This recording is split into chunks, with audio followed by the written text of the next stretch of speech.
by Meridian Wealth Management. Wealth well managed, life well lived. Tough one for the Arizona Wildcats tonight in front of a packed house. Oregon takes care of business tonight, 49-22, as Oregon thoroughly dominated, running the football, throwing the football. Tough night for the Arizona Wildcats. Thanks again for joining us, everybody. I'm Rich Herrera, along with the Captain Kelvin Efon. Glenn Howell will take your telephone calls at 520-848-1290, 520-848-1290. We'll get their instant reaction to a ball game tonight where the Oregon Ducks rushed for 306 yards, through for 274, a total of 580 yards given up by the Arizona defense today.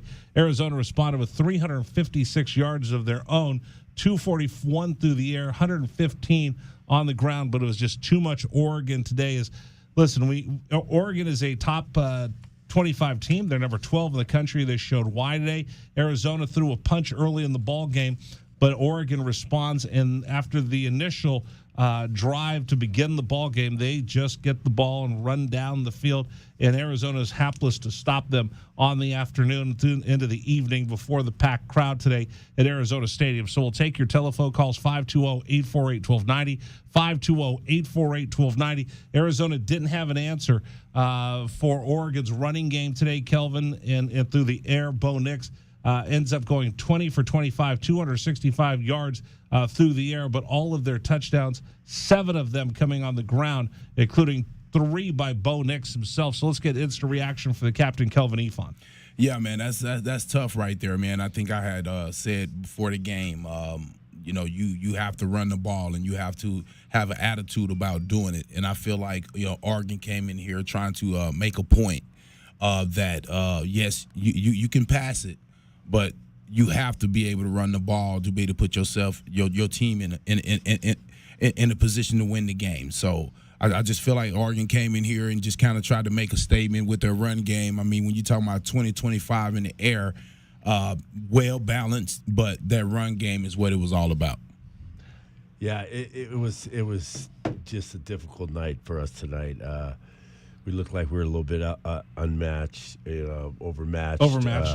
overmatched a little bit, and their linemen, man. I was on the sideline, and their linemen were just good. They were just really good. They were getting up to the second level.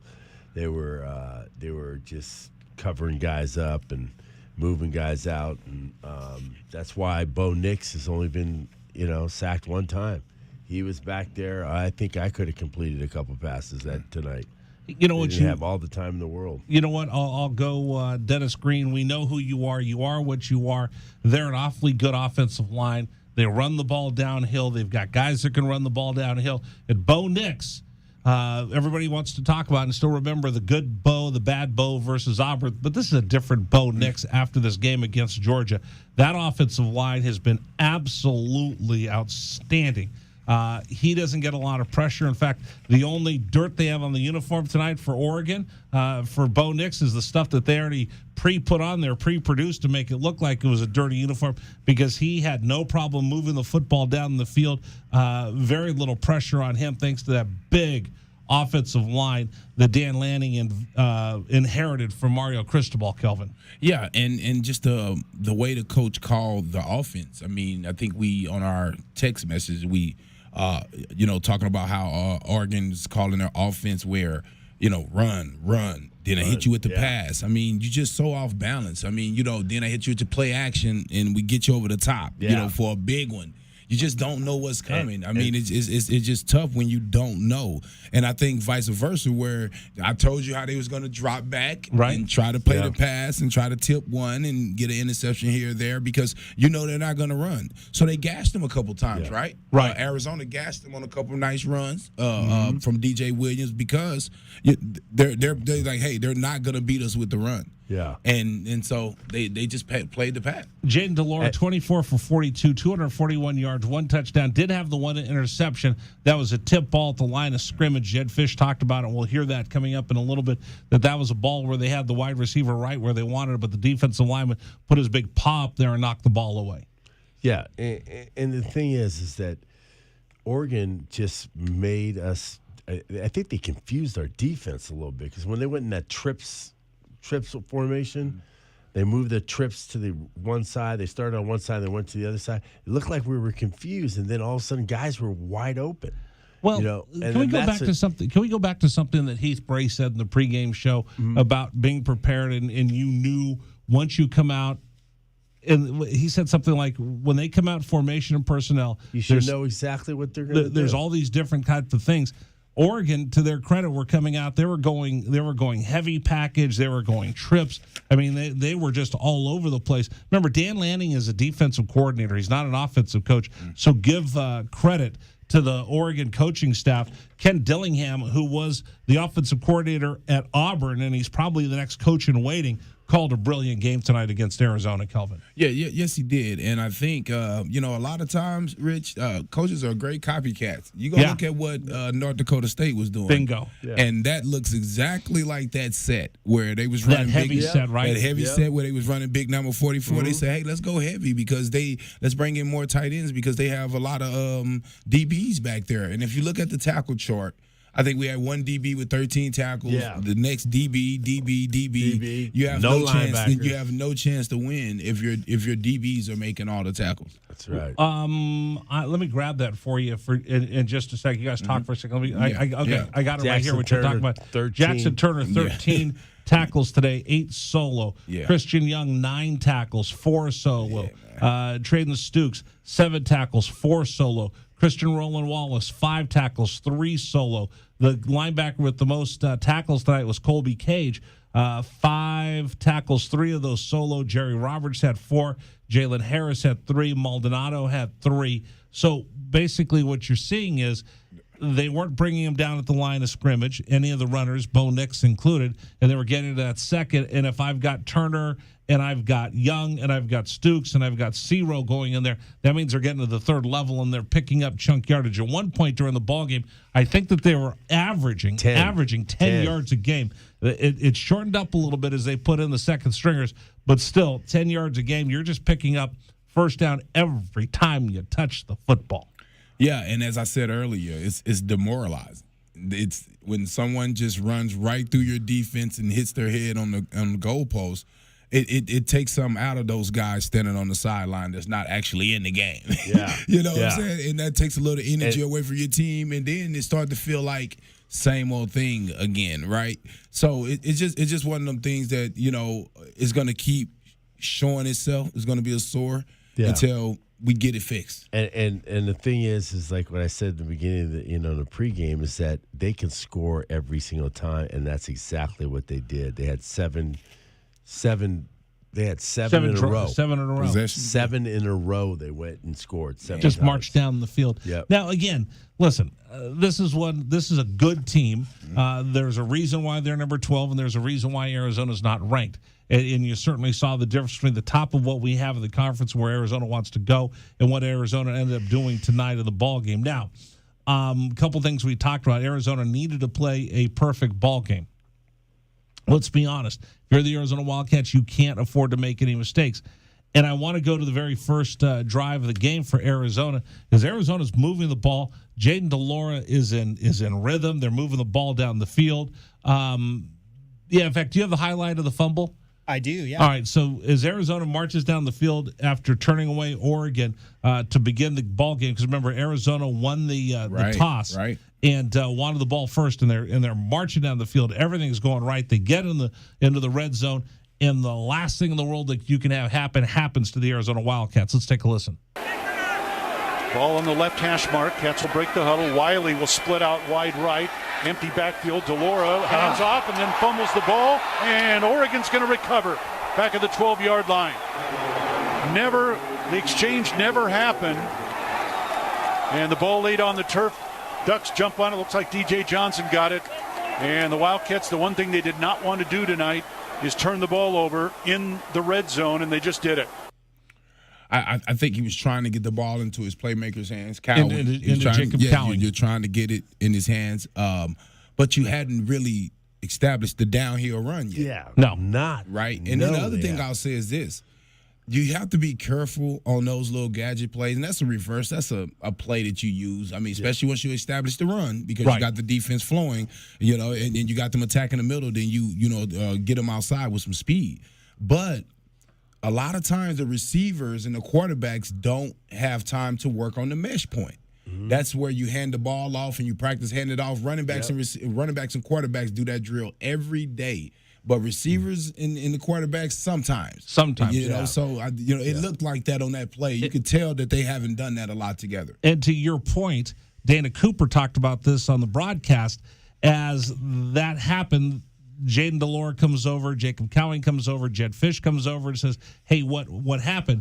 And what Dana said is, you could see that Cowing was saying, "Hey, my hands were too far apart, and he put the ball in there. I just wasn't able to clamp down on the football." And that's where you talk about the mesh point, because that's not something you do a lot. That's not something you do a lot as a receiver. You're more working on your routes and your timing with your quarterback. Catching the ball. And they haven't done that play all year. It's probably scrapped now. Yeah. It's probably scrapped now. But, after you make a fumble on it, you probably just throw it away. You don't want to risk it again. But I could see where he was going with it.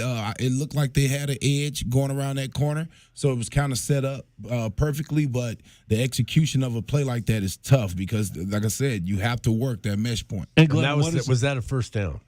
It was first and 10. Yeah, it was. Yeah. First and 10. In the Reds, first and goal. It was actually first and goal. First and goal. And my thinking is that you try to downhill it. Yeah. You downhill. You get your big backs. You get your big boys in the back. Coleman or DJ. Yep. Or DJ. And let them come and take it out. And we saw what DJ did this in this ball game as well, right? Truck stick. And if that doesn't work, then you go to that play. But on the first one, it's like, you know what? I'm going to be a little bit smarter than you. Well, and I want to be a little bit tougher than you right there. Yeah, right there is a chance to make a statement like, "Hey, we coming down here right at you. I know you know what we're doing, but guess what? Here we come. Here we come." Yeah. I told him, I was telling JW, I said, well, you should have just Kelvin Efond it. That's what we should have done. Yeah, right there. It was time right there. Turn around and just, let them smash it in there a couple times. I mean, and these guys are proven that they can do it. I mean, DJ and Jonah, they can do it. They can run between the tackles. We talked about it before the game. Yeah. The leverage that they run with their shoulders, they real thick-thighed guys. I mean, it's tough to bring one guy to bring these guys down. And in those situations, it's an open guy. It's an open guy. You have to take a guy on. You have to beat a guy. And you want your thicker guy. You want your guy that's used to playing that style. I'm looking here, and Jonah averaged 8.2 a carry, and then DJ averaged 10.8. Those guys are stomping for an opportunity. We saw DJ with that big run and then took off down the field. I didn't know he had that speed. I didn't either. Because we saw him during camp. Like he was just trying to get back into shape after not playing football for a while. And then we saw the one where he put his shoulders down and just trucked somebody. Looked a little Kelvin Efond-like. Yeah, man, I'm looking at that and I'm saying between those two guys, 15 for, 139. Yeah. Something like that. I mean, that's give me the ball, coach. Put me in, coach. Yeah. I mean, hey, what else are you asking for? You got to feed that right there. Right. You have to feed 20. I understand once you get down. But when they got down is when those guys popped a couple. Right. Exactly. And by doing that, we get an extra 10 carries, and I know that they're going to say, the score was out of hand. But if you do that in the beginning of the game, it shortens the game. It gives them less opportunities. We're burning clock. The crowd gets into it even more. And it's just, I just didn't get that. And I'll say this: I understand going for it and throwing the ball, but 24 for 42. I'm taking 10 of those and running the ball. I mean, just because you just never know about a guy popping it, getting through the other end, especially when you're playing a team did you see how they was dropping out? Yeah. They was dropping out in the cloud. Go explain that a little bit more. Well, dropping out, I mean, their DBs were just dropping deep. They was like, you're not going to beat us deep. Right. You're not going to beat us with the big ball, the big jump ball. I'll give you everything in front of me, but I'm not going to let you get over the top. Exactly. Did you see the one where McMillan jumped up and he had it in his hand and the kid grabbed his arm? Three guys come back down. Yeah. And what I particularly saw was the guy that grabbed his arm and pulled it down. I said they practiced that. Yeah. They were ready for the jump ball. They practiced it all week. You talked about it in the pregame show. Yeah. You said, hey, listen, hit him in the chest. Those catches, those Spider-Man catches are pretty. but somebody's going to watch that. Yeah, it's not consistent. You know, if you can get there and be close enough to make a play on the ball, I know what you're trying to do. You're trying to, throw it up and make a play. So all I got to do is be close to you. And once you touch the ball, attack your arms or attack the ball and try to knock it out. Yeah. All right, I got phone calls starting to stack up over here. We'll get to your calls in just a second. 520-848-1290, 520-848-1290. But real quick, let's check the best bet of the game. How did the 1290 crew do today with their best bets? Let's find out how they did in today's pregame show. Today's best bets are brought to you by Desert Diamond Sportsbook, Arizona's best bet. I honestly thought Arizona was going to be able to cover the 14. Didn't happen tonight. Call me none the ATM. There's a reason why I'm not a professional gambler. Oregon wins this thing going away, and the 14-point spread not enough tonight, so not any of us will cash a ticket after today. That's brought to you by the Desert Diamond Sportsbook, Arizona's best bet. I'll be out there Monday for Monday Night Football. Come out and join us, and I'll be giving somebody dinner for coming out there to Desert Diamond Casino on South Nogales Highway. All right, guys, Rich, Paul, I'm going to get your telephone calls coming up next, 520-848-1290. If you want to chime in, 520-848-1290. After Oregon wins 49-22 over the Cats, we'll continue. This is Wildcats Radio 1290. This is the Rich Herrera Radio Show. Now streaming on Facebook Live and YouTube at Wildcats 1290 and our website, wildcatsradio1290.com. Terry crosses middle, handed to Matherin between the rings. Over for Creasa. Checked by Campbell. High screen from Koloko. Creasa around it, drives right. Throw it for Koloko, who slams it down for two. Lamb set. And the pitch to Susak, driven out towards right field. That is going to get down for a base hit and go all the way to the wall. Casagrande headed for third. They're going to wave him around. He's coming home, and the Wildcats have tied it up.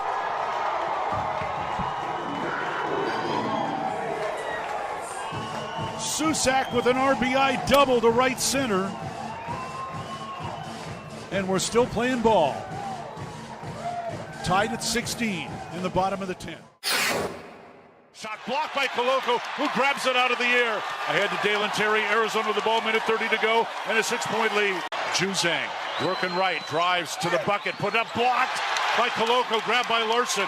Arizona ball, 38 seconds left. For Bernard, goes right, blocked by Ballo, grabbed by Matherin. Arizona ball, 22 seconds left.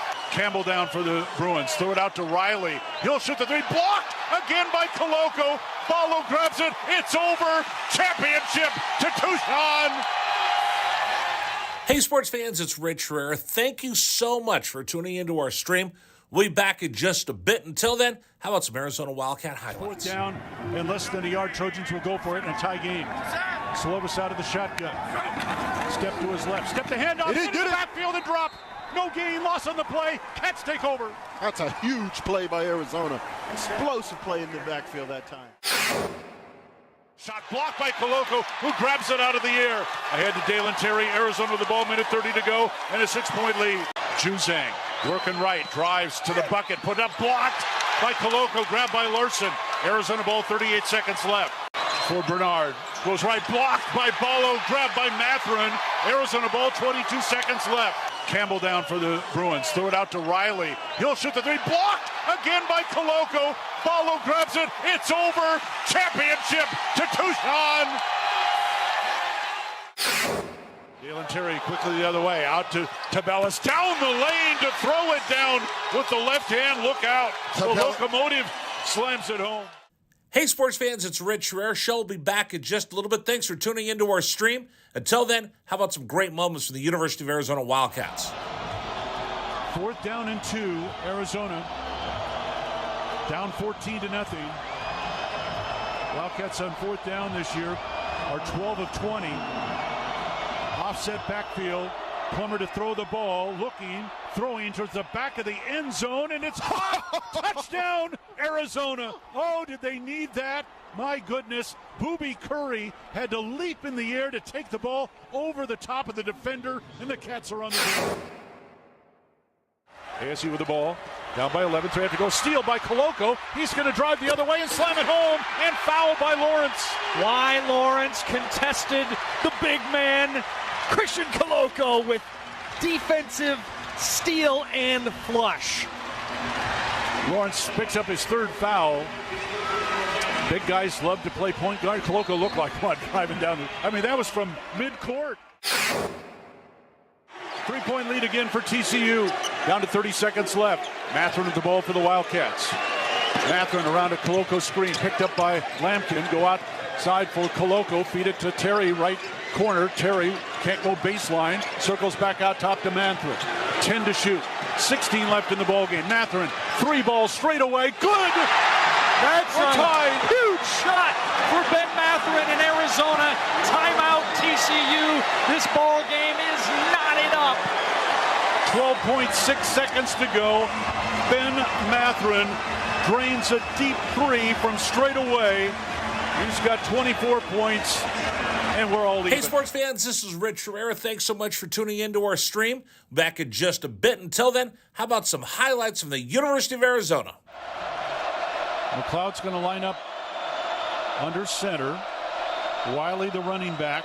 Receiver either. Management. Wealth well managed. Life well lived. This is the home of the Arizona Wildcats. Wildcats Radio 1290.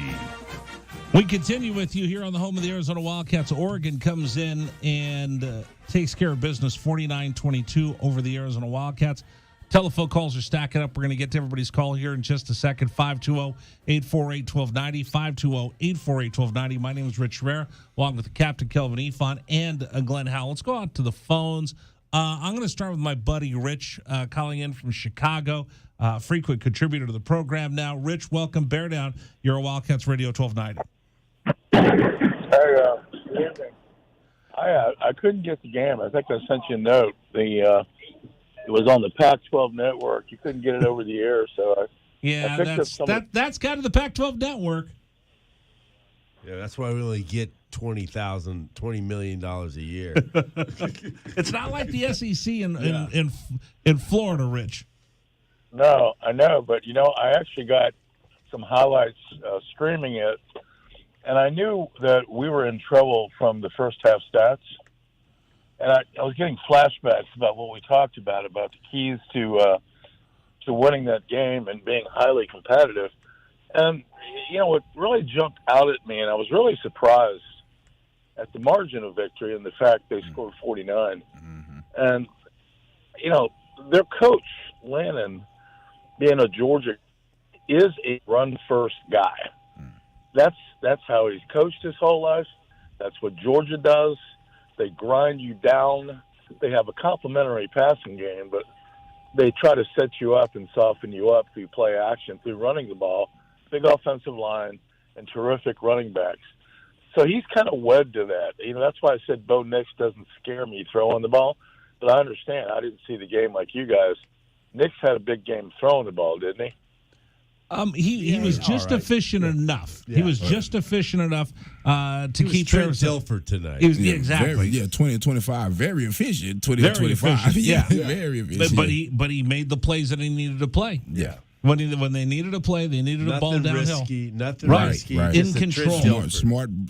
Like you just said, smart Georgia, Southern type of football where you're going to wear the people down. You're going to give your offensive lineman a chance to wear on the defensive line and to get up on those linebackers and to force them to come up. And when you play the play action pass and dump it over the top of them and over the top of their head, it's just Southern football. Yeah, it wasn't a lot of shots down the field, but it was just some slants, some hold on to the ball all day long because he's only been sacked once this season, and now I know why. His uniforms are so clean. And another thing is that people don't realize that offensive linemen need to get their lather going too. He gave them a chance to get that the lineman getting their rhythm. So he was doing inside run. Yeah, setting them up. He was just doing everything. He was pulling them. He was doing everything. He was running counter. He was running all kinds of stuff that they were getting them prepared to get in the rhythm, and they did. Rich, go ahead. Yeah, we were talking about some of the keys, and now I understand how the game was a little lopsided. Remember, we had spoken about you have to get the lead on Oregon and burn the clock and win the time of possession to keep their offense off the field. And when you look at, and thus I read the stats incorrectly, I just briefly scanned them at the end of the game. The time of possession was a problem, and playing from behind when you start playing from behind and they keep beating on you with that running game, it's awfully hard. You're going to take a lot of risky plays to get back in the game. And then I saw you had 3 turnovers.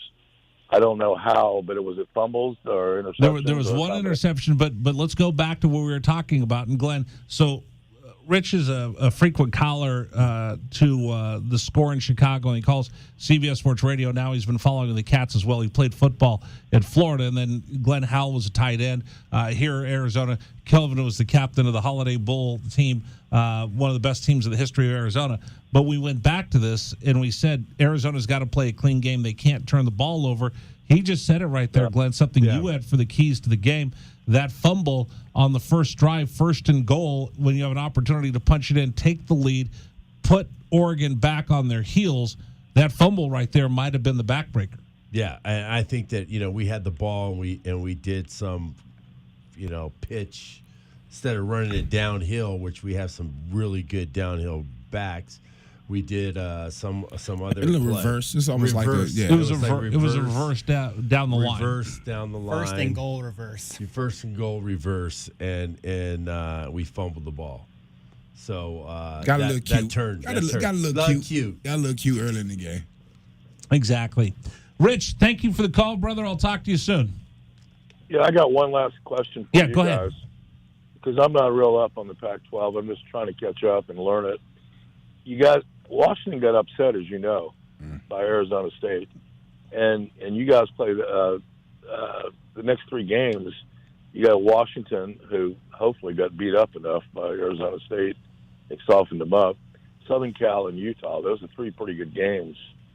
And the question I have is, seeing what you've seen, and especially your pal there who played, what adjustments do you think they need to make to be competitive in the next 3 games? That is the $1 million question. So, Glenn, Kelvin, that's a great question because Arizona's going to have to make an adjustment. This defense is not stopping anybody between the tackles, and then they're not setting the edge tonight very properly.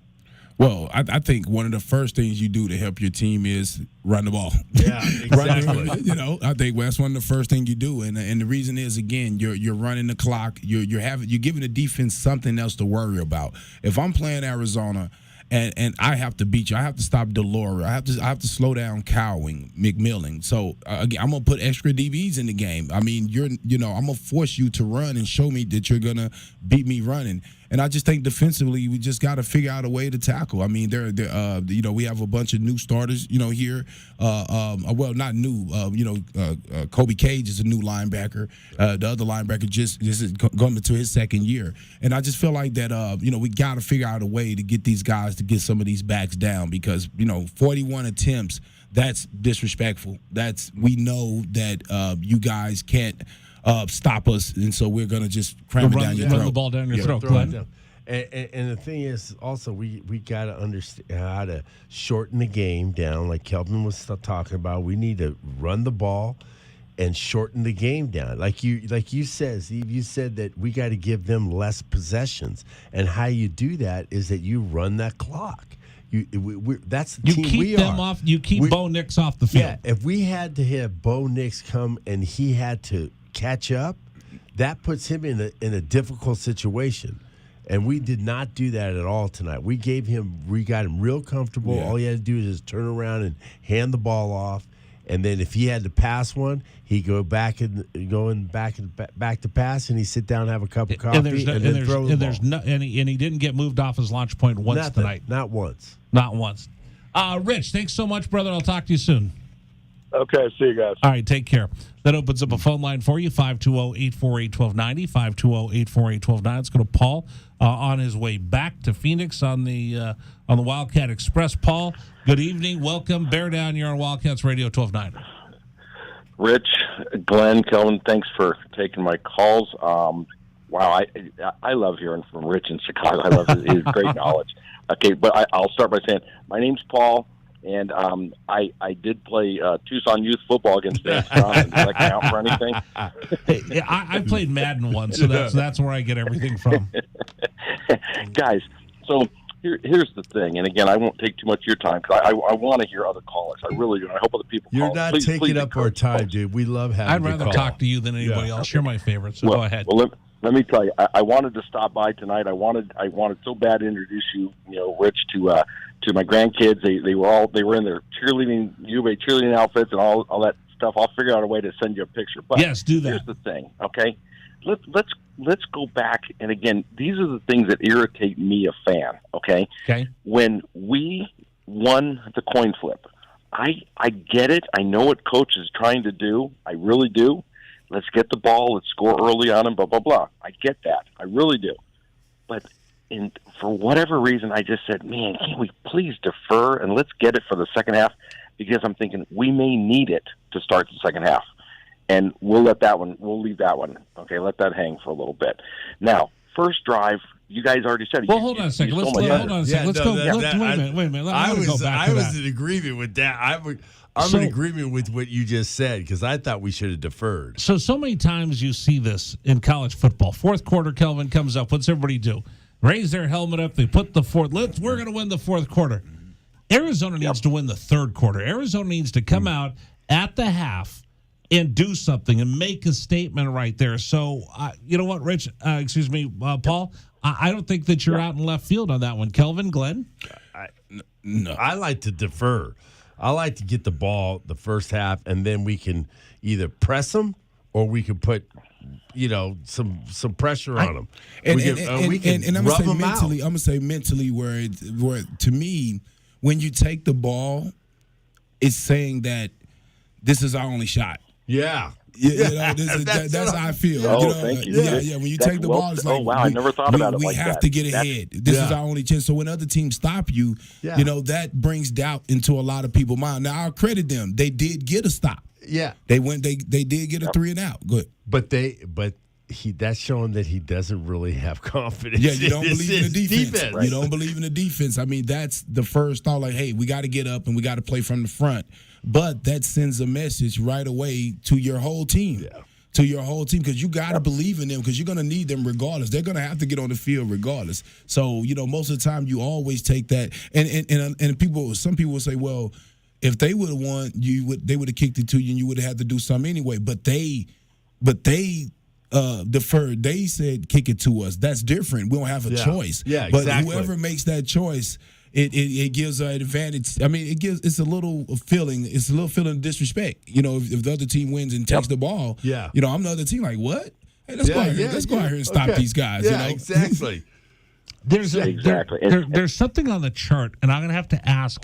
Coach taught me this a long time ago. I think if you defer, you get one more possession than the other team by deferring. Okay. But I'm not sure which one it is, but I'll look that up for Monday for you.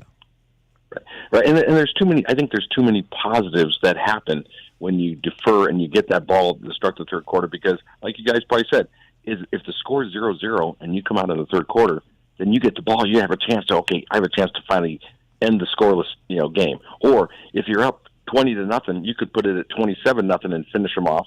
Or if you're down 20-0, well, you can get it to 20-7 and maybe make a game. Anyway, okay. So here's the other thing. You guys already said it. You stole my thunder. That the first drive, stop getting cute. I don't want cute. We drove down there with I couldn't tell you what the plays were, the effective plays, but we drove down there without being cute. And then we decided to stay in the huddle. And I'm thinking, oh, here we go. They're going to break the huddle. You watch. They're going to run to the line. And I'm screaming, they're going to run to the line. And sure enough, what do? They quick snap it, and it just was wrong. And it's like, come on, guys. And so that, as a fan, drove me nuts. And the other thing is, you guys, now you're going to probably hang up on me. Okay, no. Two things. Jonah Coleman. I love that young man. He needs to play more early and often. He needs to get the ball. He is a change of pace running back that teams in the Pac-12 have really not seen against them, obviously, because he's a freshman, okay? And I love his change of pace, what he brings, and we need him in there. DJ Williams, great kid. Michael Wiley, great kid. I love that, but I want to see a little bit more Jonah. He's ready. That kid gives us effort every single time. And I don't know if there's a way to chart it to find out, hey, Jonah had 3 carries in the first quarter, 2 in the second, throughout the whole season. I don't know. Okay, I may be wrong, but I'd love to see his chart, his play chart.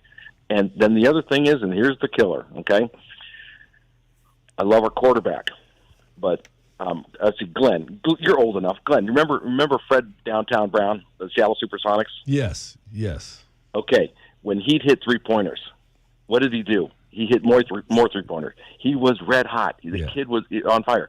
But when he wasn't hitting 3-pointers, he kind of disappeared. Yeah, you got to get him out of there. Jaden DeLora, we have to get Jaden in a rhythm. If he's not in a rhythm, and somehow somebody needs to tap him on the shoulder and say, Coach, he's not feeling the rhythm. He's not. There's something is not clicking. If he's such a rhythm quarterback.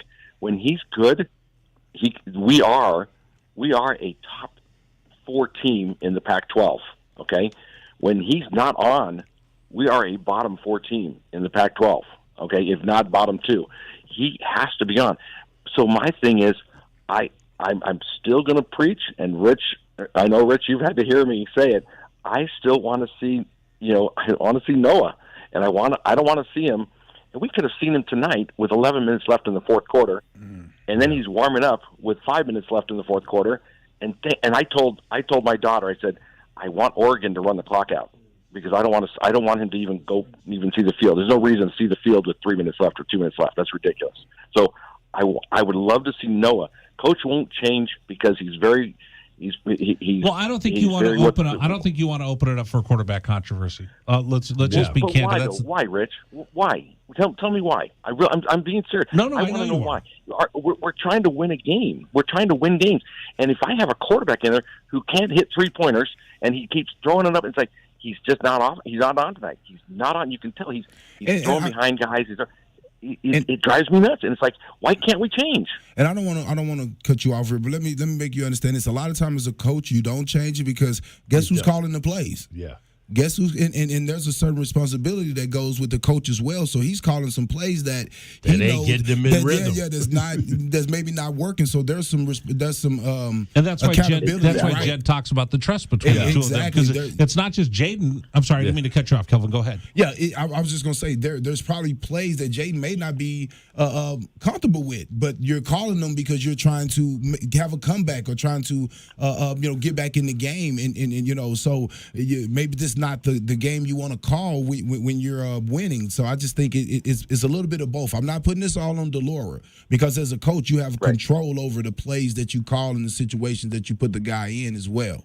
Hey, Paul, I got a quick question. We were talking earlier about all those jump balls last week, all the one-handers, and he had 6 touchdowns last week, but it felt like my question is, how much of DeLora's struggles tonight do you think was their defensive scheme to really take away any of those sideline jump balls that were so successful last week, and maybe the coaching staff not doing a great job adjusting to that and maybe having DeLora look for different reads? It felt like he struggled after those jump balls weren't there early, and then the stuff over the middle wasn't happening after that either, right?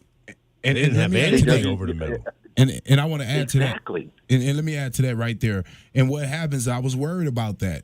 When you celebrate that and you're so excited about those type of plays, you start looking for that. And that's not consistent. That's not what you're going to, latch yourself, that's not a high percentage play. It's not a high percentage play. Yeah. I mean, and they was very excited about it. And I was worried about it because I'm like, man, don't fall in love with that. Yeah, that's tough. That's tough. I mean, how many times you're going to get 6 or 7 touchdowns? Now you come back here and you get 1. And also T-Mac was 6'5", right? And those two defensive backs, 6'2" and 6'1", 6'3". So they were going up against some taller defensive backs against this Oregon defense. Those jump balls aren't quite going to be there. And 5 stars. All right, so let me. Can I throw out my 2 cents for the quarterback? Please. Every time I see a quarterback controversy, and you two played, so I'm just watching as a reporter. You start to get the team fracturing when you get into that quarterback competition. So if you've got guys that believe in Jaden right now, and I go to the second quarterback, well, those guys that believe in Jaden are going to feel a little jilted. Then I'm going to have other guys, I want to go with this new quarterback. Then you start having a fission on the team. And once you have that fission on the team, that fraction on the team, then you start pointing fingers back and forth to each other. This is a team that's trying to find itself right now at 3-3. I don't know if I want to throw and kick that hornet's nest right now, guys. No, that is something. You know what? Go ahead. That's a good point. And you know, let me blame Brian Jeffries then. Because last week we don't stand for that around here. Yeah, you cannot blame. Now I'm hanging up on you. I'm kidding. Now I'm hanging up. No, I'm kidding. When Brian Jeffries said, "And Oregon's pass defense is the worst in the Pac-12," I went to sleep last Saturday night thinking, "Yes, we are going to get this done." And that's the thing. And you guys are right. Oregon had a better scheme against our wide receivers, and for some reason, it wasn't meant to be. But I will say this in closing. You guys will say, Paul, he's drinking the Kool-Aid again. But we will, before this season's over, we will defeat a team that people are going to look at us like, oh, that's so Pac-12. Yeah. That's so Pac-12. It's one of the next 3 games is our opportunity to say, hey, you know what? We're going to struggle. We're young. Yeah, that's okay, guys. You do a great job. Thanks so much for putting up with me. I really appreciate you. No, we love you, man. Best. Right on. Thanks for calling in. Right. Man. We appreciate it. Take care, guys. Thank you so much, Kelvin. Yeah, I was gonna say, you know, and I'm an offensive guy, and I'm a football guy, so I don't care how I win. I like to win ugly. Yeah. I like to win pretty. Yeah. I just like to win. But sometimes you can get in trouble when you want to win pretty. And I think right now we want to win pretty. I think we want to, you know, kind of force it instead of saying I'm gonna take everything they give me and plus a little bit more. And I think as a coach starts to understand his team, but he's still understanding Jonah. He don't totally know what he have there, right? You know, Jonah Coleman, the freshman from Stockton. Coleman, you still trying to figure out DJ. He's been at 3 schools. Right. You know, you're still trying to figure this stuff out. And he got here later than everybody else. And he got here later than everybody. So you're still trying to figure everything out. And I still got Wiley sitting over there. And then let me say something about Noah. I think that you could have played him and it wouldn't have been a controversy because it's over. The game was everybody knows it's over, and you could take him out, and then you could take Delora out and take away about 8 or 9 of those passes. Right. So you don't feel like it was such a terrible game. Sometimes you can save your guy from looking worse. Yeah. Right. I mean, it's already over. We already lost. So sometimes you can save him. But also, I understand a coach saying, "Hey, I'm gonna leave him in." It's like a basketball thing. I'm gonna roll with you. I'm gonna leave him in and let him get his touch. You know, like when you're a shooter and your shot is off. You know, your coach leave him in. We talked about that with Kirk Carissa. What do you do? Let him shoot. You just keep letting him shoot because he's so important to you. And I think that's where coach was going with that. Like, hey, I got to get this rhythm. I got to get these guys going because I've already said. He said it in the pregame show. It's like, hey, as long as the guys get their touches, and so, you know, that's what. Yeah. And was I mistaken? I hear when Cowling was returning a punt. Simpson. No, it was Cowling. Did he? Yeah, no, he's a punt returner. Was he put in? He was always the punt returner. I thought you were talking about the kickoff. Yeah. No, punt return. No, he's always the punt returner. Okay. Yeah. All right. I wasn't sure about that. That's just something I was. Your best receiver. Because I was thinking, why was he in there when they were doing the punt return? And I was like, yeah, he's the only guy I've seen this year. Yeah, he is. All right, we're going to get to the highlights here in just a little bit. We'll take more of your telephone calls, 520-848-1290, 520-848-1290. Highlights are coming up. We'll also hear from Jed Fish, all right here on the Meridian Wealth Management postgame show. Oregon wins 49-22. We'll continue with you. This is the home of Arizona football. This is Wildcats Radio 1290. This is the Rich Herrera Radio Show. Now streaming on Facebook Live and YouTube at Wildcats 1290 and our website, wildcatsradio1290.com. Terry crosses middle, handed to Matherin between the rings. Over for Carissa. Checked by Campbell. High screen from Koloko. Carissa around it, drives right. Throw it for Koloko, who slams it down for 2. Lamb set. And the pitch to Susak, driven out towards right field. That is going to get down for a base hit and go all the way to the wall. Casagrande headed for third. They're going to wave him around. He's coming home, and the Wildcats have tied it up.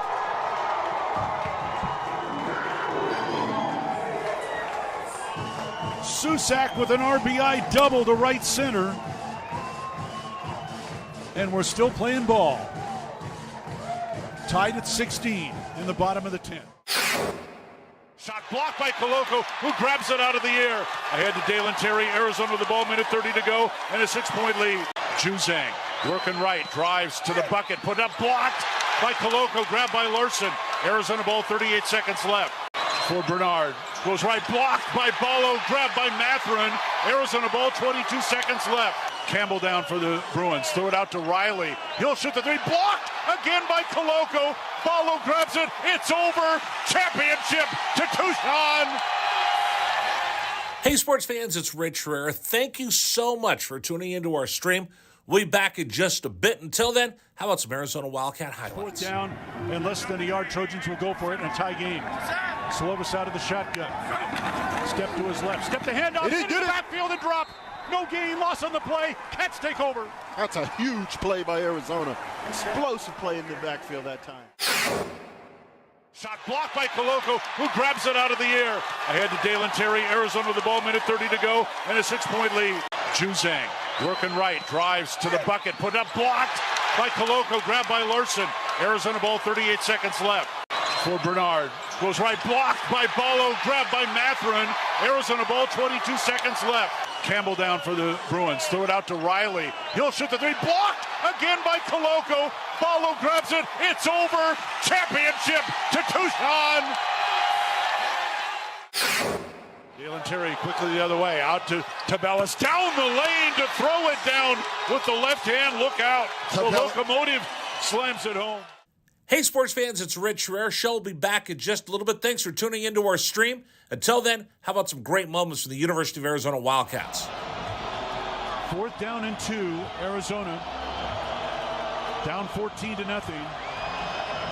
Wildcats on fourth down this year are 12 of 20. Offset backfield. Plummer to throw the ball, looking, throwing towards the back of the end zone, and it's caught. Touchdown, Arizona. Oh, did they need that? My goodness. Booby Curry had to leap in the air to take the ball over the top of the defender, and the Cats are on the field. ASU with the ball. Down by 11, so they have to go. Steal by Koloko. He's going to drive the other way and slam it home, and foul by Lawrence. Why Lawrence contested the big man, Christian Koloko, with defensive steal and flush. Lawrence picks up his third foul. Big guys love to play point guard. Koloko looked like what, driving down that was from mid-court. 3-point lead again for TCU. Down to 30 seconds left. Matherin with the ball for the Wildcats. Matherin around a Koloko screen, picked up by Lampkin. Go outside for Koloko. Feed it to Terry, right corner. Terry can't go baseline. Circles back out top to Matherin. 10 to shoot. 16 left in the ballgame. Matherin, 3 balls straight away. Good! That's We're tied. Huge shot for Ben Matherin in Arizona. Timeout TCU. This ball game is knotted up. 12.6 seconds to go. Ben Matherin drains a deep 3 from straight away. He's got 24 points, and we're all even. Hey, sports fans, this is Rich Herrera. Thanks so much for tuning into our stream. Back in just a bit. Until then, how about some highlights from the University of Arizona? McLeod's going to line up under center. Wiley, the running back. Receiver either side. 90. All right, we'll continue with you here on Wildcats Radio 1290. I'm Rich Herrera. That's the captain, Kelvin Efon, Glenn Howell. We'll get more telephone calls. Mauricio, everybody else, hold on. I'll get right to your calls here. We got to run through the keys to the game, and then in the next segment, I promise we'll get to the highlights as well. So, who wants to go first with their keys to the game? I'll go. I'm sorry. Wait a minute. I messed up here. Yeah. See, I'm out of sorts. I need to fix my run fits in my promos right here. So let's get to the keys to the game. Brought to you by the Royal Automotive Group. Were the Cats able to unlock the keys to the game? Let's look at our pregame keys to the game. They are brought to you by the Royal Automotive Group. Royal Automotive, the dealership that is different. All right, Captain, you go first. My first thing was special teams. I felt like that we had to be careful in the special teams game because of all the 5 stars and 4 stars that those guys have. I don't really feel like we got hurt in the special teams game. I felt like that was, played equally. We had a nice kickoff return from Simpson. That was nice to see.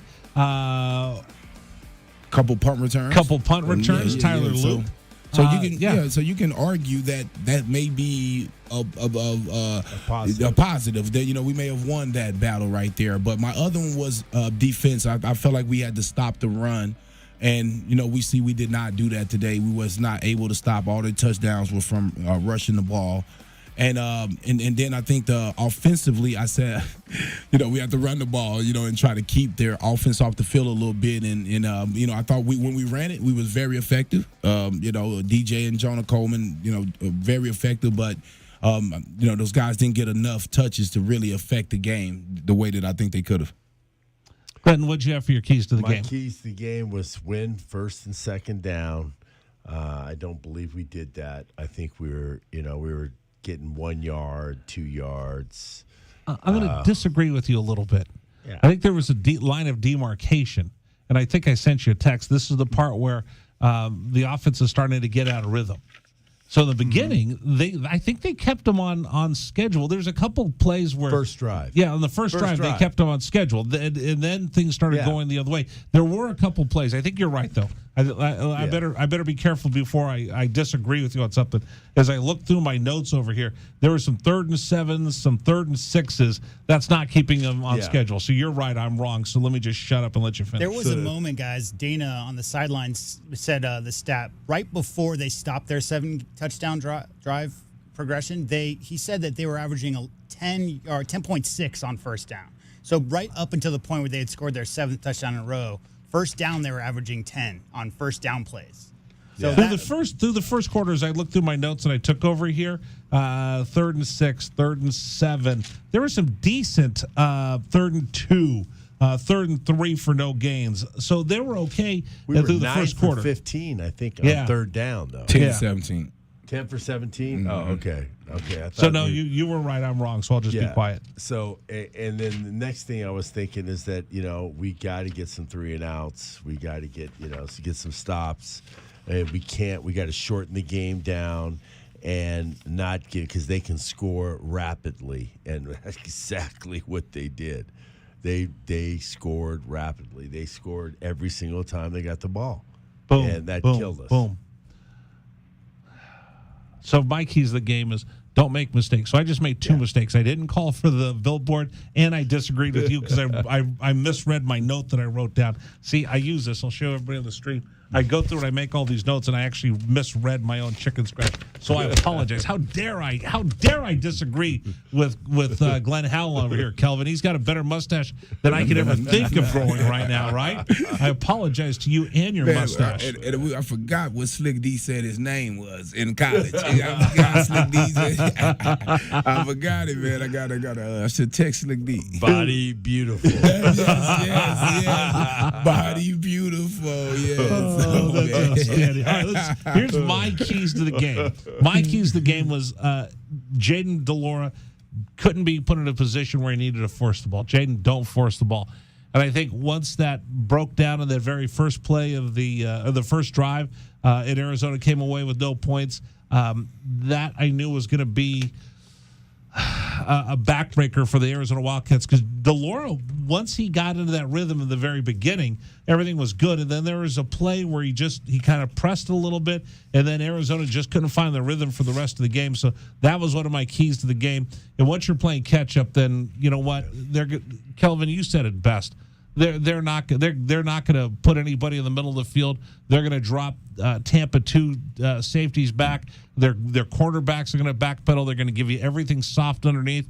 They're not going to give you the big play over the top. Yeah, you know what you want to do is you don't want to get them that one big play where they just beat. You want to make them out there matriculate themselves up the field. Right. Matriculate without and frustrate them. Right. And you force them to keep passing it and giving yourself an opportunity to make tackles and put hits on Cowing, put hits on McMillan. The more you hit those guys, you wear them down, you soften them up.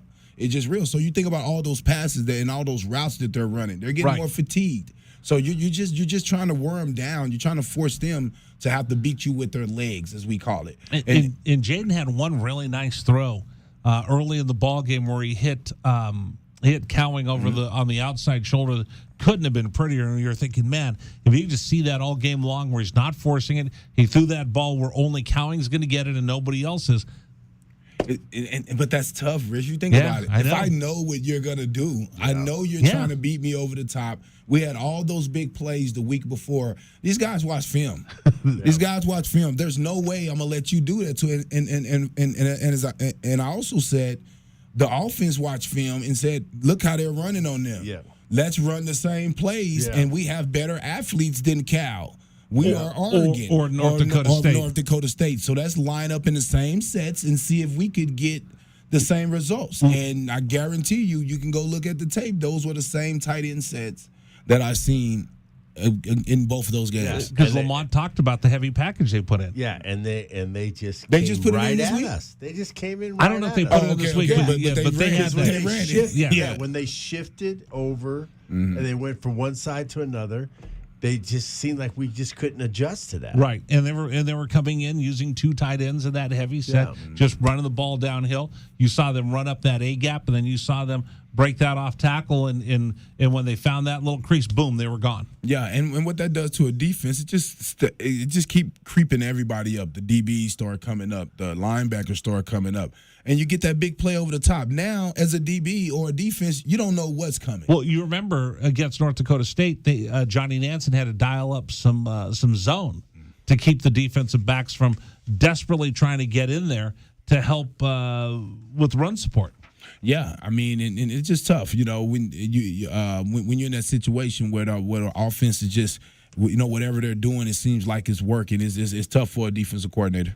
Yeah, absolutely. Okay, for me, defense has to win the second down, keep them off schedule, make it third and long for them because they were able to run the football. Arizona's defense wasn't able to win the second down battle, and you saw Oregon pick up chunk yardage whenever they wanted. If you're at one point getting 10 yards per carry, per play, you're never going to win that battle for second or third down. No penalties. That one didn't really play into the game, guys. Arizona was pretty penalty-free for the majority of the game when the game was in question, and then total penalties, I'll look up for you here in just a second. Penalties didn't really play a big part in this game. No, not at all. Arizona didn't get their first until early in the second half, so penalties really didn't play into the game today, guys. No, in fact, I got it right here. I'm sorry. They had a couple. They had 6 for 56. Arizona only 3 penalties for 10 yards. And I think that they didn't mind those. When you're playing such a great defensive back group, it's like being I'm big of another basketball terminology. You have 5 or 6 fouls. Yeah. Right. And remember a couple times my guys had them beat for a touchdown. Yep. And they grabbed the guy and said, we're not gonna let you get in rhythm. Yeah. We're not going to let you guys hit us over the top for a couple of these passes, and then you get hot, and then, before you know it, he's breaking records at your school. So, hey, if I have to get some penalties to keep you guys from doing it, that's just what it is. Bingo. There you go. Those are the keys to the game. They're brought to you by the Royal Automotive Group. Our keys to the game are brought to you by the Royal Automotive Group. Royal Automotive, the dealership that is different. All right, we'll continue with you. Coming up, we'll get to the highlights. That's next after Oregon wins 49-22 over the Cats. This is Wildcats Radio 1290. This is the Rich Herrera Radio Show. Now streaming on Facebook Live and YouTube at Wildcats 1290 and our website, wildcatsradio1290.com. Terry crosses middle, handed to Matherin between the rings. Over for Creasa. Checked by Campbell. High screen from Koloko. Creasa around it. Drives right. Throw it for Koloko, who slams it down for 2. Lamb set. And the pitch to Susak. Driven out towards right field. That is going to get down for a base hit and go all the way to the wall. Casagrande headed for third. They're going to wave him around. He's coming home. And the Wildcats have tied it up.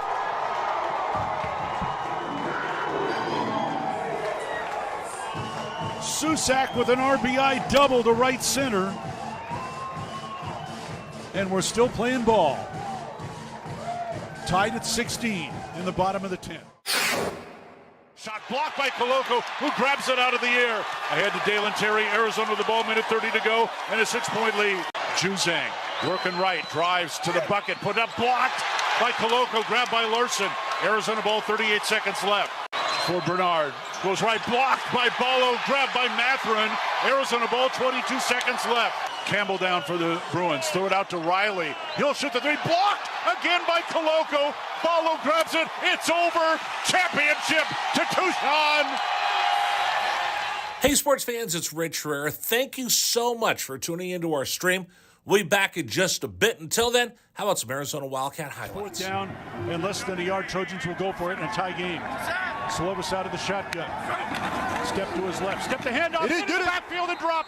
No gain. Loss on the play. Cats take over. That's a huge play by Arizona. Explosive play in the backfield that time. Shot blocked by Coloco, who grabs it out of the air. Ahead to Dalen Terry. Arizona with the ball, minute 30 to go, and a 6-point lead. Juzang working right, drives to the bucket, put up, blocked by Coloco, grabbed by Larson. Arizona ball, 38 seconds left. For Bernard, goes right, blocked by Ballo, grabbed by Matherin. Arizona ball, 22 seconds left. Campbell down for the Bruins, throw it out to Riley. He'll shoot the three, blocked again by Coloco. Ballo grabs it, it's over. Championship to Tucson. Dalen Terry quickly the other way, out to Tabellas, down the lane to throw it down with the left hand. Look out. The locomotive slams it home. Hey, sports fans, it's Rich Herrera. Show will be back in just a little bit. Thanks for tuning into our stream. Until then, how about some great moments from the University of Arizona Wildcats? Fourth down and 2, Arizona. Down 14-0. Wildcats on fourth down this year are 12 of 20. Offset backfield. Plummer to throw the ball, looking, throwing towards the back of the end zone, and it's hot! Touchdown, Arizona! Oh, did they need that? My goodness, Booby Curry had to leap in the air to take the ball over the top of the defender, and the Cats are on the board. ASU with the ball, down by 11, 3 have to go, steal by Coloco. He's going to drive the other way and slam it home, and foul by Lawrence. Why Lawrence contested the big man, Christian Coloco, with defensive steal and flush. Lawrence picks up his third foul. Big guys love to play point guard. Coloco looked like one driving down that was from mid-court. 3-point lead again for TCU. Down to 30 seconds left. Matherin with the ball for the Wildcats. Matherin around a Coloco screen, picked up by Lampkin. Go outside for Coloco, feed it to Terry, right corner. Terry can't go baseline, circles back out top to Matherin. 10 to shoot, 16 left in the ballgame. Matherin, 3 balls straight away, good! That's We're a tied. Huge shot for Ben Matherin in Arizona. Timeout TCU. This ball game is knotted up. 12.6 seconds to go. Ben Matherin drains a deep 3 from straight away. He's got 24 points, and we're all even. Hey, sports fans, this is Rich Herrera. Thanks so much for tuning into our stream. Back in just a bit. Until then, how about some highlights from the University of Arizona? McLeod's going to line up under center. Wiley, the running back. Receiver either side. 2 tight ends. Oregon, 5-man front. They shift. Play fake, rolling right. McLeod looking to throw. Going deep. Down, trying to find Berrios. Makes the catch inside the 25-yard line. Still loose inside the 15. First down, Arizona. What a play by McLeod. He was smacked, but he had the presence of mind to know where Berryhill was. He threw the ball, he underthrew the ball, and Berryhill was looking back at it and made a great play on the ball. An amazing play by Jordan McLeod. Brown will take the snap a yard deep in the end zone. Straight back to throw. Has some time. Steps up in the pocket. The Wildcats have got him for a safety. Second safety Arizona has recorded this season. It's a 24-12 ball game, and the Cats will get the ball. That's big Pulling time. on the field is a safety. Yes, that's big time by Arizona. That time defense did a great job of just closing the pocket from the inside, and then the pressure on the outside by Abear. They just got him. They just got there. They won their blocks that time. Excellent job by Arizona defense and really changing the momentum of this game.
It's losing too.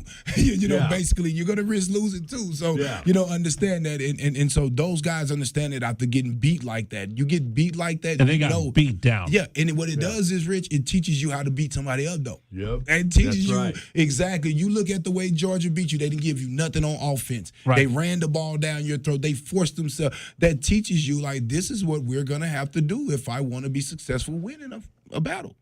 Can I ask a dumb question? I asked lots of dumb questions in the post-game show. Well, let me ask this dumb question. We saw the upset today of the School of North beating Washington. Mm-hmm. Do you know that something like that happens and it reminds you if that game happened just before yours? Oh, yeah. Oh, yeah. Oh, and that because you're watching those games. Yeah. The coaches are hearing it. You're. I mean, now with social media, I mean, the kids in the locker room with their phone going Okay, through. so they know that that's going on. It's another warning sign, right? We're watching those games. This ain't going to happen to us. Yeah. They might have said that in the locker room. And you didn't see the whole game, but you seen the first and second quarter, and you saw where it was headed. Right. That happened to us. When we on that 12-1 season, every game you're on edge because everybody want to knock you off. Right. Everybody want to knock you off your pedestal. And we saw teams losing certain ways from fumbles, from interceptions. Gotcha. And we get together. Talk about it in the locker room. Yeah, you talk about it. Okay, so it's not such a dumb question. That's right. Right, So we didn't talk about it. I'm like, hey guys, we're watching these games, man. We got to be careful of wet balls. We got to be careful. We got to put 4 points of pressure on the ball right now. You talk about those things because it's ridiculous to see something on TV or the coach, give you a heads up and you lose that way. You make a mistake on something that you already saw. That's just a cardinal sin in sports. All right, let's get to the highlights, shall we? Arizona wins the toss. They take the ball to begin the ball game. A couple of highlights out of that first drive for Arizona. Jane DeLora with the pass to the tight end, Tanner McLaughlin. I know you were standing on the sideline. Tanner pops up, first down. I know that you had to be excited about that, Glenn Howell. A couple of plays later, Jane DeLora drops an absolutely beautiful pass to Jacob Cowing, 37 yards on the completion. Arizona's moving the ball down the field. Jane DeLora finds Jacob Cowing across the middle, takes it down to the 9-yard line, and then Arizona has the ball first and goal down on the Oregon 7, and something bad happens for the Cats. Ball on the left hash mark. Cats will break the huddle. Wiley will split out wide right. Empty backfield. DeLora hands off and then fumbles the ball, and Oregon's going to recover back at the 12-yard line. The exchange never happened, and the ball laid on the turf. Ducks jump on it. Looks like DJ Johnson got it. And the Wildcats, the one thing they did not want to do tonight is turn the ball over in the red zone, and they just did it.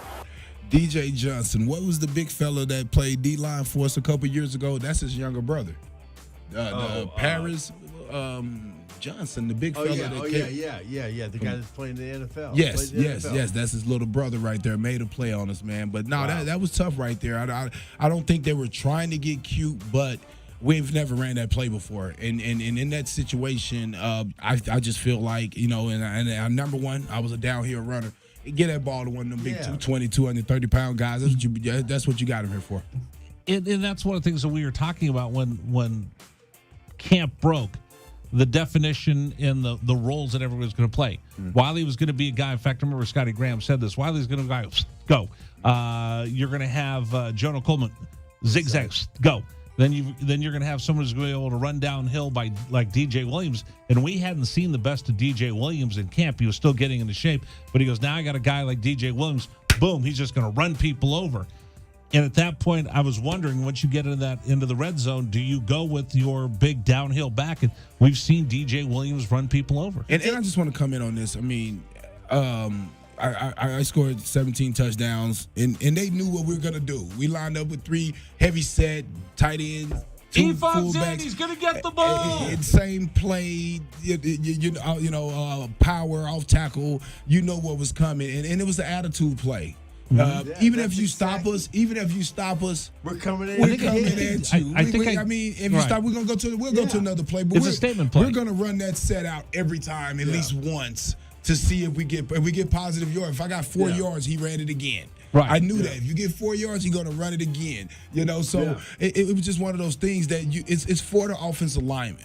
It's for the fullbacks. It's that bone that you give these guys to put them in a position to wear on this team as the game goes along. J.W. Madden. 4 plays later, guys, in the next drive. That's DJ Williams trucked that dude and ran right over him, like 4 plays later. Okay, well, let's get through that because Oregon's going to get the ball back on their next drive. And you thought, oh, man, do I want to see points coming off this turnover? Arizona does a good job about stopping Oregon at the very, very beginning of the ball game. And I think I sent both of you a text. All right, does Oregon know they're in for a fist fight right now? Right. Here's the big stop early in the ball game for the Arizona defense. Nix shotgun snap back to throw, fires left, caught but out of bounds.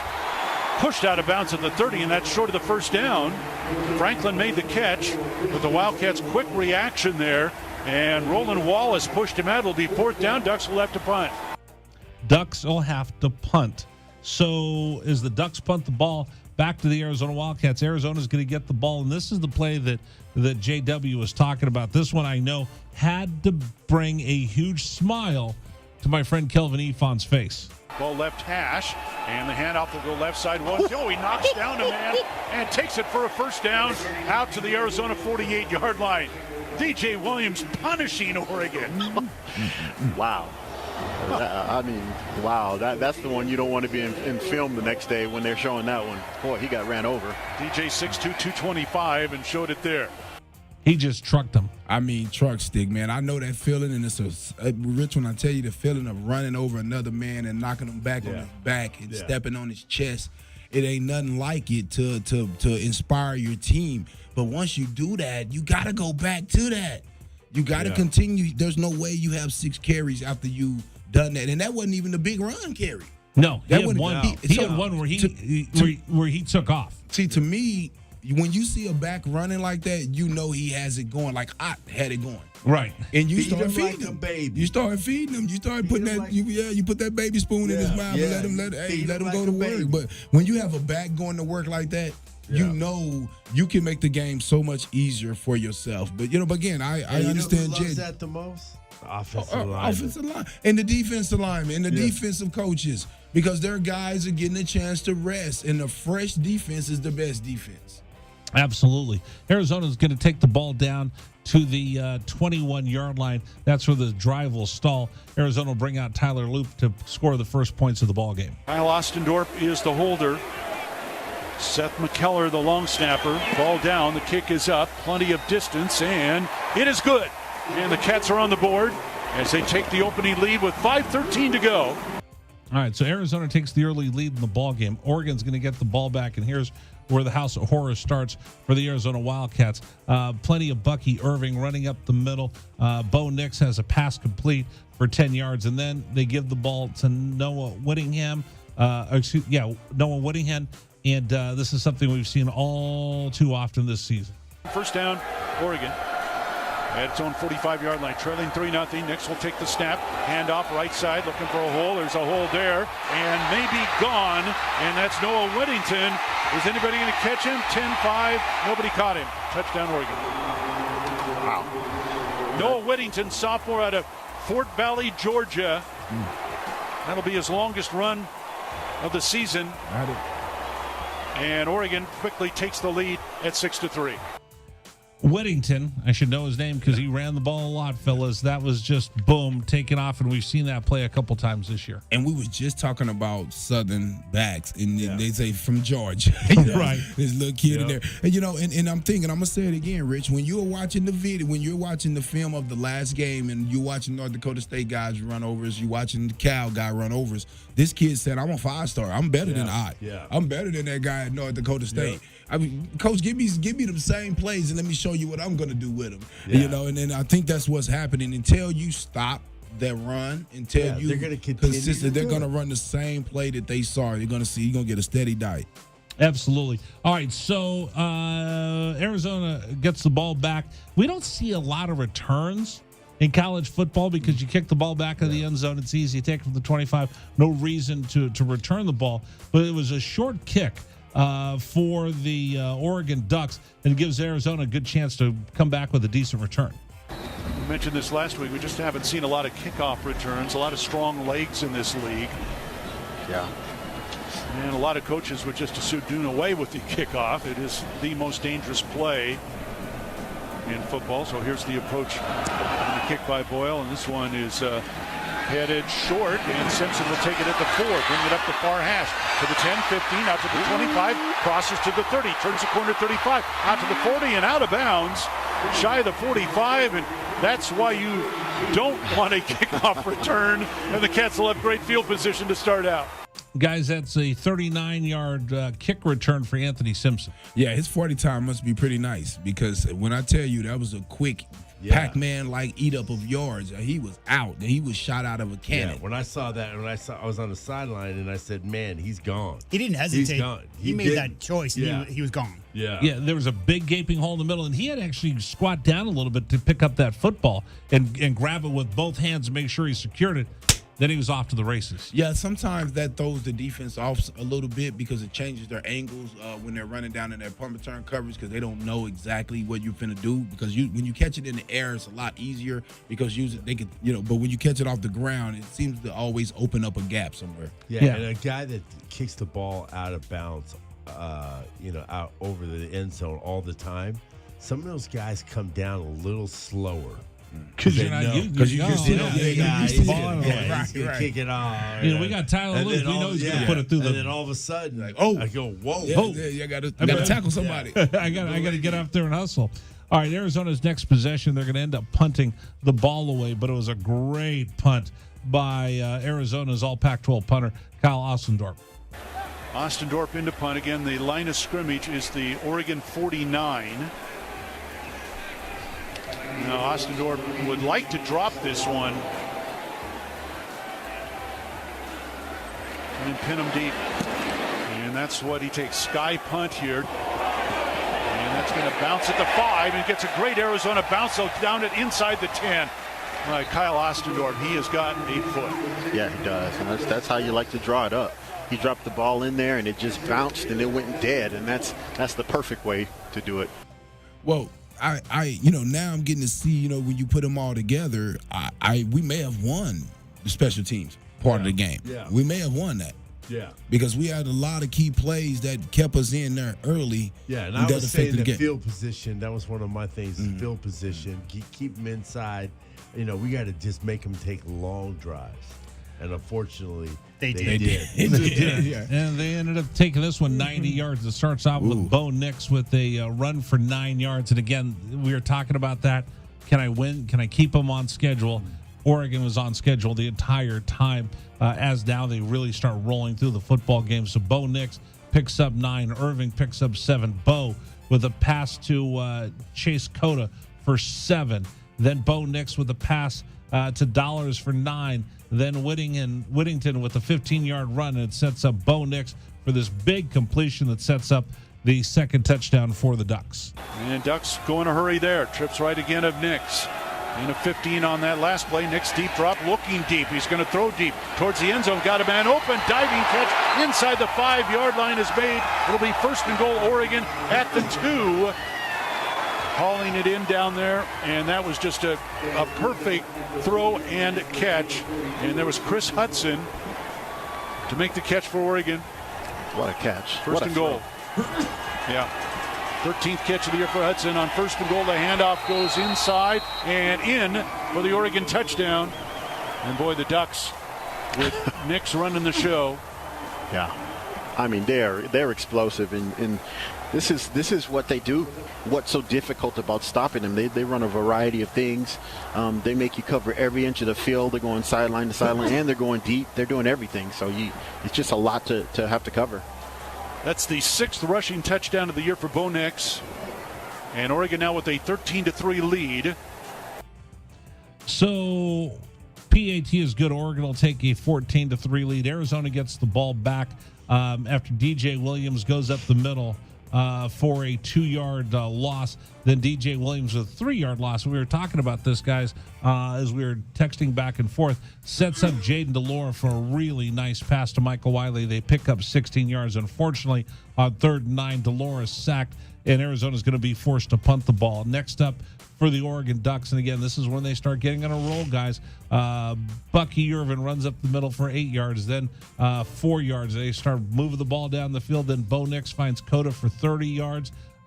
Play later, Bo Nix finds Irving for 9. A little bit later, Bo Nix finds Hudson for 18. That sets up this rush to pick up the next touchdown, making it 21-3 in favor of the Ducks. Second and goal, Oregon at the Arizona 3-yard line.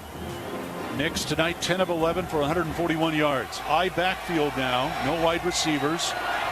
Tight end in motion. And they hand it to him, and he's in for the touchdown. So another well-designed play.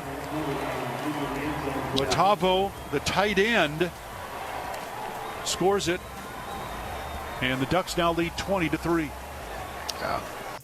21-3 after the point after. Now, at this point, Oregon's starting to really feel themselves. Arizona's going to try to throw a counter punch, though. There's an interesting series for the Cats as they get the ball back. Jaden Delore goes up the middle to find Cowing for an 8-yard completion. Then in the next play, a pass incomplete out in the flat to Jacob Cowing. The ball was down nowhere near him, and all of a sudden, Cowing absolutely gets lit up on the play. It's a result of a targeting call, 15 yards. Dante Manning is kicked out of the ball game, and it sets up Arizona on their own 48. And again, this one is going to bring a smile to Kelvin Efon's face as DJ Williams shows he's got some afterburners, folks. DJ Williams, the running back. He'll get the handoff, got a hole to the 40, down to the 30, down to the 20, 15, 10, 5, touchdown Arizona. DJ Williams goes 52 yards. Shot out of a cannon, exploded. That was a great call by Jed Fish. DJ Williams, it was just an off-tackle play. He hit the corner, hit a crease, and that was it. No one touched him. Ball down, kick is up, and it is good.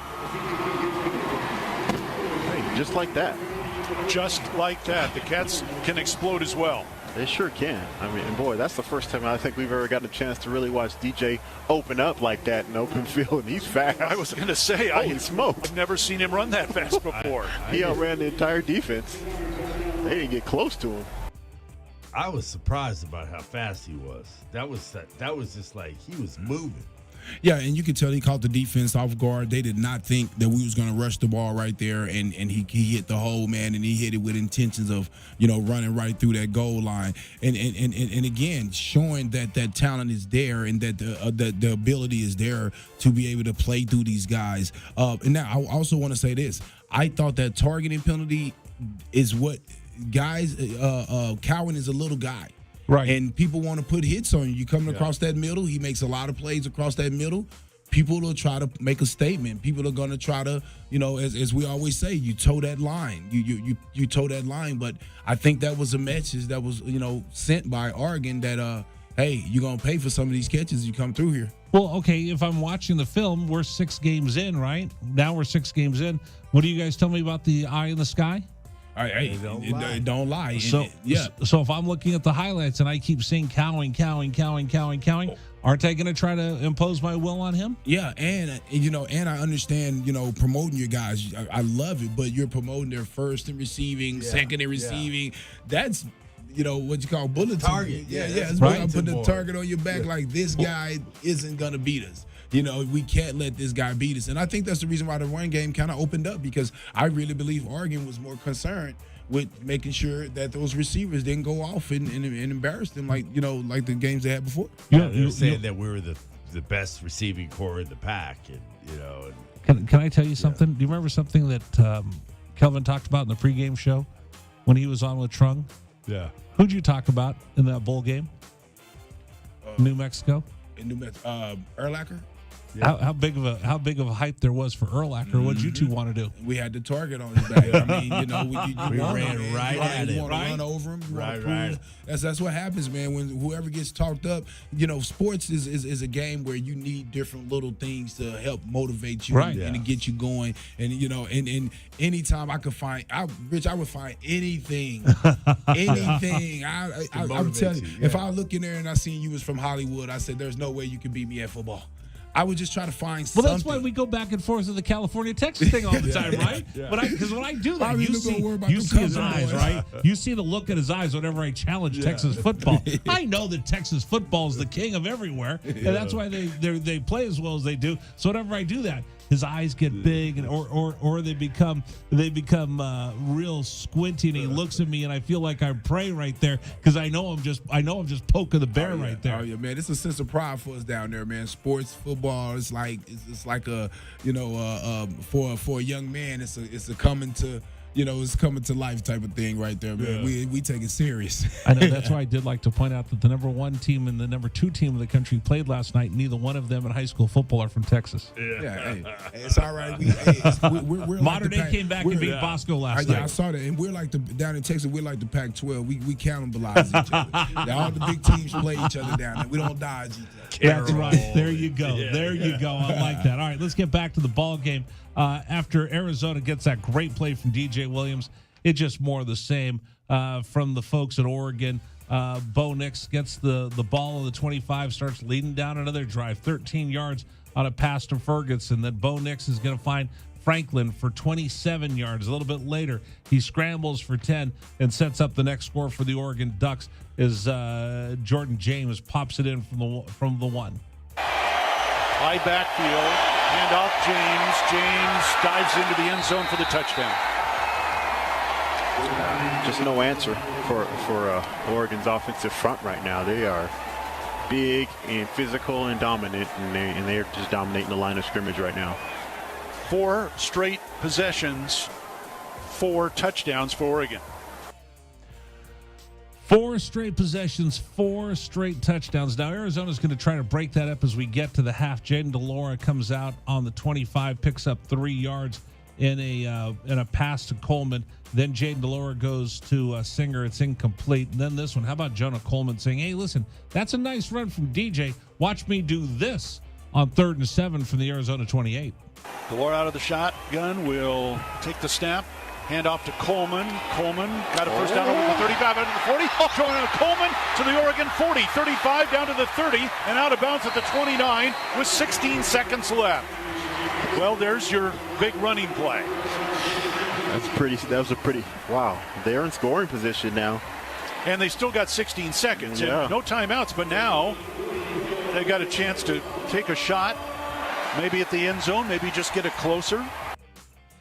I thought that showed a lot about who that kid was. A lot Jonah of Coleman. young Jonah Coleman. A lot of young freshmen would have tried to take it to the house, but he knew how much time. He knew that they could have ran out the clock, and he also knew that Arizona had used all 3 of their timeouts. He knew. I didn't even know that. That just show you how locked in that kid. He's only got 9 carries. You could easily. Lost that in your head, not realizing you're just trying to get as many yards as you can. You're trying to get this touchdown, your tunnel vision. Yeah. This kid ran out of bounds to stop the clock. That's an NFL. A winner. Yeah, that's an NFL winner. Play right there, that's isn't it? That's a winner. That's an unselfish guy. Coach Tommy would love. He would put this guy up in front of the team and say, man, did you see this play? Yeah. That in a loss, that showed me something about this kid, the character. I like it. I like what I see out of this guy. All right, so Arizona gets that big run. Next play is incomplete.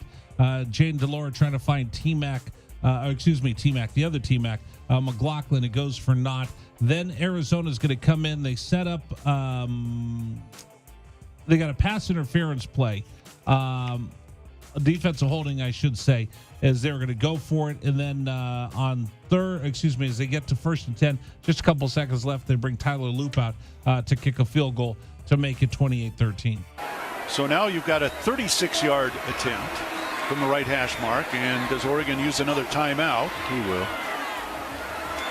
Well, Loop's kick is up. It's headed, and it is good as time runs out. End the half. Nice way to finish it out for the Wildcats. So the Arizona Wildcats will finish the half down 28-13. Oregon gets the ball to begin the second half of our contest, and then they just start marching down the field over and over and over again. Let me just string them all together for you as Oregon puts on a show. Next shotgun snap. Dollars in motion out of the backfield. Next rolls it. Now he'll run it. He's down to the 25, to the 20, and out of bounds with a first down. And there's the danger of Bo Nix. Yeah, that's what's so frustrating about Arizona finally got him in a 3rd and long, and Bo pulls down the ball, and really not even a pre-designed run. He just dropped back and saw that the A gap opened up, and he just took off and ran, and Arizona just couldn't corral him. And they'll go to that I set. Nix under center. Ball left hash mark. Everybody in tight, and Nix will keep it, and he'll dive into the end zone. Did he get there? Looked like it from here. Yes, he did. 2nd touchdown of the night for Nix. Both on the ground. A run of 2 yards in the first half. They'll give him probably a yard here. And Oregon again unstoppable. 5 consecutive touchdowns now on their last 5 offensive possessions. McMillan wide left, triangle set right. And Delores shotgun snap.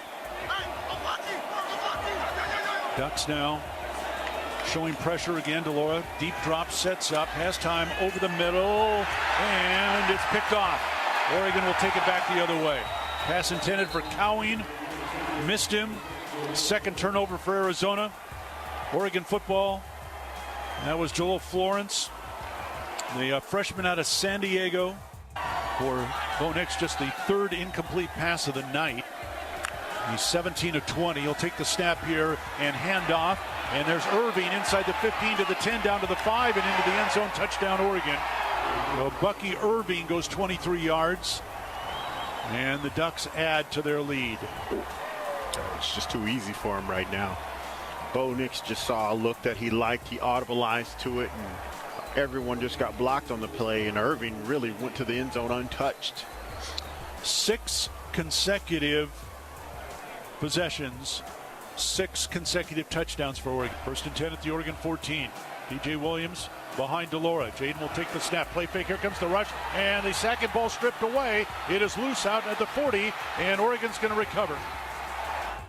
They've been averaging 8 yards per rush tonight. Here's Nix, play fake, rolling right with the run. 20, 15, 10, 5, and Nix into the end zone with his 3rd rushing touchdown of the night. Wow. It's just, yeah, there's not much you can say about it. Arizona has really struggled with everything that Oregon's done tonight. And that was just, again, there was a run pass option. And Bo Nix pulled the ball down. Found an opening to the right, just went untouched into the end zone. It was a show put on by the Oregon offense as they just marched down the field, made it 49-13. You had mentioned this earlier, Glenn. Some of the special teams for Arizona. One of the highlights tonight for the Arizona Wildcats was a big punt return by Jacob Cowing. Here's the snap, and gets it off. Cowing to make the catch at his own 37, gets away from a man, 45, up to the 50, down to the Duck 40, and yanked down right about the 35-yard line.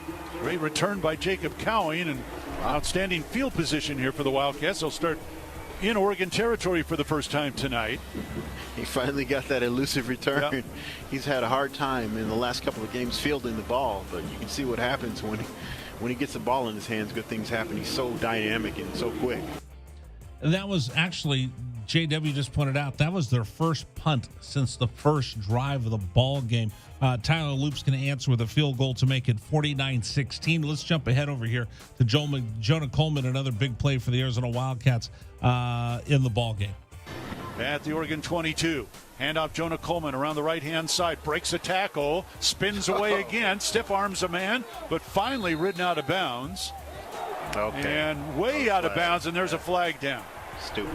Now, Oregon's got this game wrapped up. And, they try and play with 12. After the play, personal foul, unnecessary roughness, defense number 4. Half the distance to the goal, automatic first down. It's on Bennett Williams. So, Ducks helping the Wildcats out here. Ducks helping the Wildcats out. That sets up Arizona as Jaden DeLora finds T-Mac across the middle for an 11-yard touchdown. And DeLora working out of the shotgun. Coleman to his right in the backfield. Jaden drops, pumps, fires end zone. And did he hang on? Yes! Touchdown, Arizona. McMillan. Just another clutch catch for the freshman. Yeah, that was and Delora threw that ball in a really tight window. It was so tight that I couldn't tell that he caught it. But great job by Delora and just sticking with it and not giving up and just keep playing the plays that are keep playing the game. Tataroa McMillan, his 4th touchdown catch of the season. And that's how the ball game ended up tonight, as Arizona will drop this one 49-22 to the Oregon Ducks. Coming up, we will walk through the stats for you. We'll also hear from the head coach, Jed Fish, all of that coming up here on Wildcats Radio 1290. Bear down, Wildcats fans. This is the Rich Herrera Radio Show. Now streaming on Facebook Live and YouTube at Wildcats 1290 and our website, wildcatsradio1290.com. Terry crosses middle, handed to Matherin between the rings. Over for Creasa. Checked by Campbell. High screen from Koloko. Creasa around it, drives right. Throw it for Koloko, who slams it down for 2. Lamb set. And the pitch to Susak, driven out towards right field. That is going to get down for a base hit and go all the way to the wall. Casagrande headed for 3rd. They're going to wave him around. He's coming home, and the Wildcats have tied it up.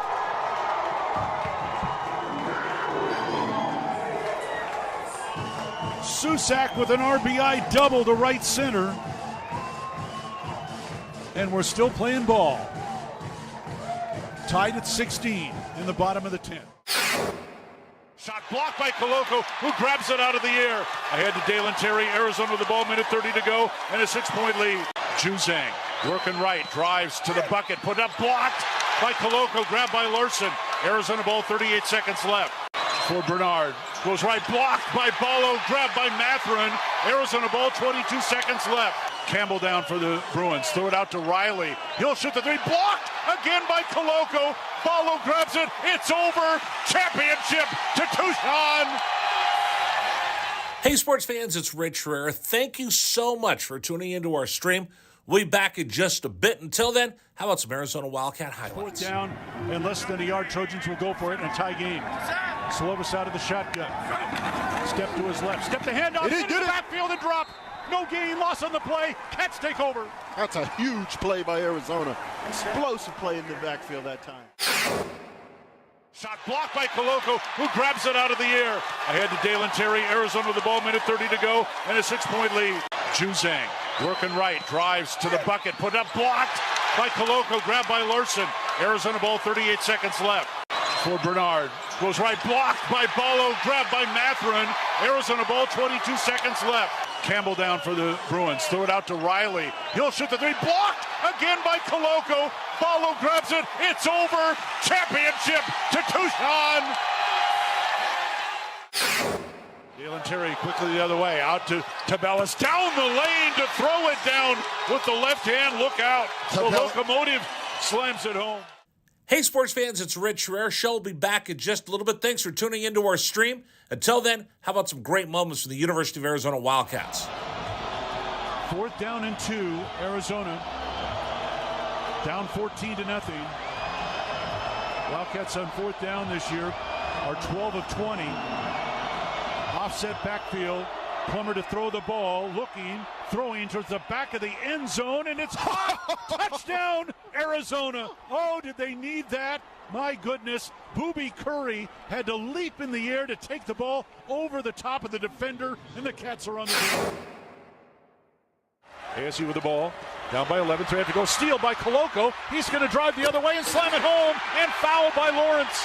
Why Lawrence contested the big man, Christian Koloko, with defensive steal and flush. Lawrence picks up his 3rd foul. Big guys love to play point guard. Koloko looked like one driving down that was from mid-court. 3-point lead again for TCU. Down to 30 seconds left. Matherin with the ball for the Wildcats. Matherin around a Koloko screen, picked up by Lampkin. Go outside for Koloko, feed it to Terry, right corner. Terry can't go baseline, circles back out top to Matherin. 10 to shoot, 16 left in the ballgame. Matherin, 3 balls straight away, good! That's a huge shot for Ben Matherin in Arizona.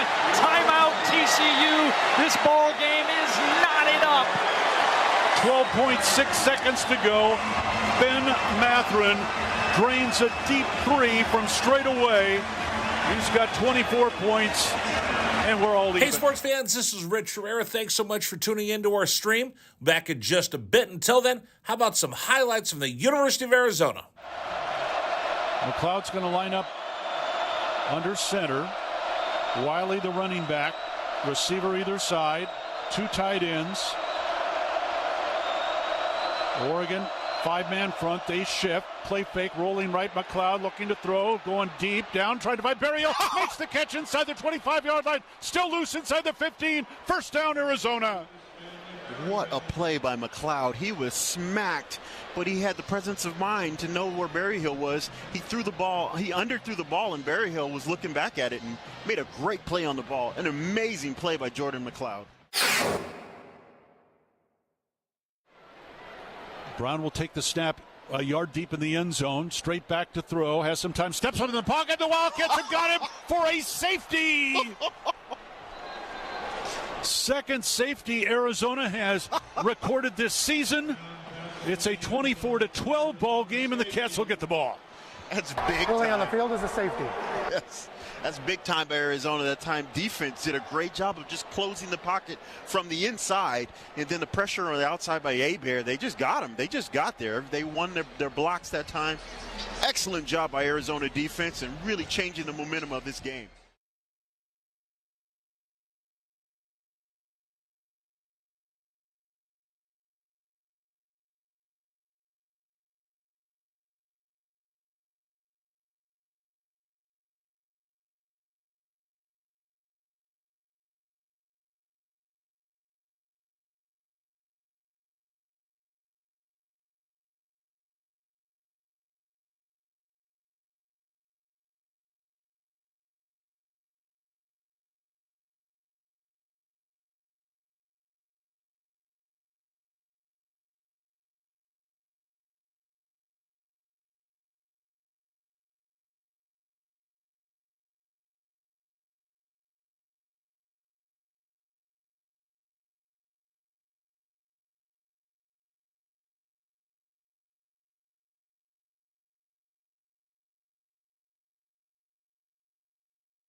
TCU not